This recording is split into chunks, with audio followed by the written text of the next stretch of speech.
একজন নারী আর একজন পুরুষ মৈথুন কর্ম করছে, তার উপর দাঁড়িয়ে আছে ছিন্নমস্তা, যেন তাদেরকে দমন করে সে দাঁড়িয়েছে এবং নিজের মুন্ড ছিন্ন করে নিজের হাতে মুন্ড, নিজের ভক্তকে এই পার্থিব কাম, নারী পুরুষের কামই শুধু আপনাকে মায়াবদ্ধ করতে পারে, আর কিছুই কিন্তু এই জগতে মায়াবদ্ধ করতে পারে, শুধু নারী পুরুষের কাম।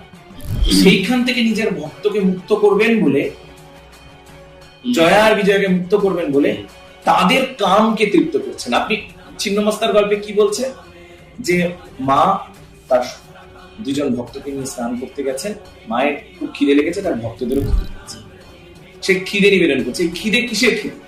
এই খিদে হলো কামের খিদে। তার জন্যই মা ওই কাম মূর্তির উপর দাঁড়িয়ে আছেন, কাম মূর্তিকে তিনি দমন করছেন, জাগতিক কাম, যেটা মানুষকে এই পার্থিব জগতে বেঁধে দেয়, মানুষকে বেরোতে দেয় না, এবং নিজের দুই ভক্তকে সেই কাম তৃপ্ত করে কাম থেকে মুক্ত করছেন, এই জাগতিক কাম থেকে বের করছেন, কিন্তু তিনিও তাদের কাম তৃপ্ত